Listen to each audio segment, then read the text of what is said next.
So tenders are another examples of invitations to trade, not an offer. How so? Well, we need to first understand what a tender is.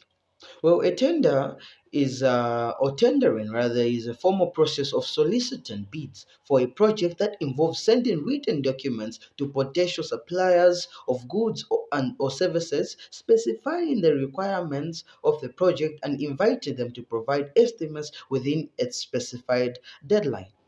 So this is simply a party probably issuing the tender in advertisement saying we wish to contract companies that are specialized in transportation. We invite transportation any trans all transportation companies to make us bids, and we'll choose among those bids which transportation company will be contracted to deliver those goods. So, by the party simply doing so, they are not making you an offer, but simply are inviting you to make them an offer in form of bids, of which they are at liberty to accept or deny. So now we see how the difference between an invitation to trade and an offer, how it works out. Because by a company tendering for bids, they are not making you offers to transport certain goods that they wish to be transported, but simply they're inviting you to make them an offer to transport those goods, and they may accept or reject. So to further understand how tenders work, how tenders work and the like. We have several cases that would love to look at. We have the case of Avila Investments versus Royal Chess Company of Canada. We also have Blackpool Aerial Club versus Blackpool Borough Council. The first case I mentioned is a 1985 case, and the second case is a 1990 case. But of course, just as several principles of the law, the principle that a tender is an invitation to treat has an exception. There are certain situations or circumstances that a tender can become an offer. What are those circumstances? This is when the tender is with a reserved price. What do I mean? This is, for example, when a party is tendering for certain bids and says in the advertisement says the highest bidder will be accepted. So, for example, a company a company wants to sell a piece of land to agriculture companies, then they advertise or they tender for bids and saying the company that bids the highest amount of money will be accepted. Then several companies, agriculture companies, make written bids. Then if company B bids the highest amount of money, then that in itself forms a contract. The party that invited those tenders has no liberty to reject that, because they made an offer saying, if you give me the highest money, I promise to give you this land. So if the party bids the highest amount of money, then that in itself is an acceptance to an offer made by the other party.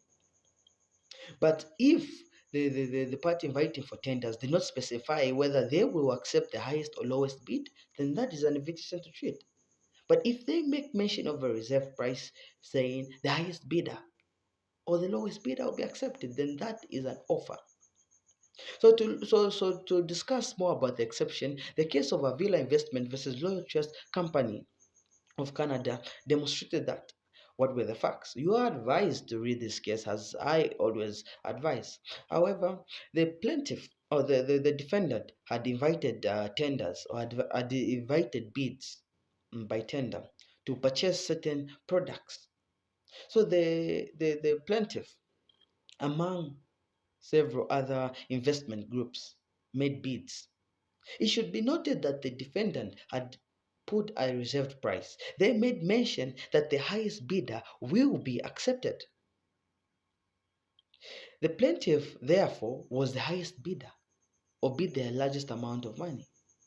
But the defendant but the defendant decided to accept the bid of another company, of a third party, and rejected the bid of the plaintiff. So the plaintiff decided to take action against the defendant, claiming that I was the one who bid the highest amount of money, and I am supposed to be the one to purchase this property.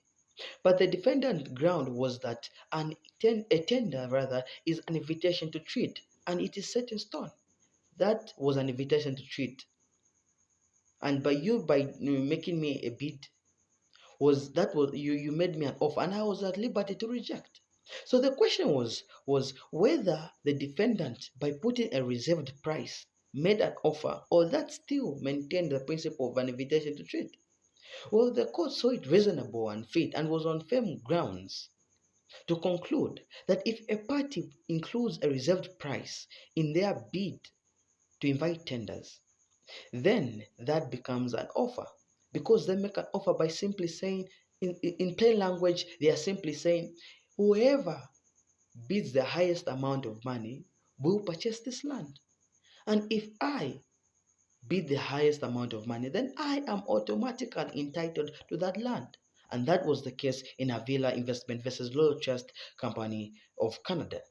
And therefore, the plaintiff won the case, and the plaintiff was awarded the land.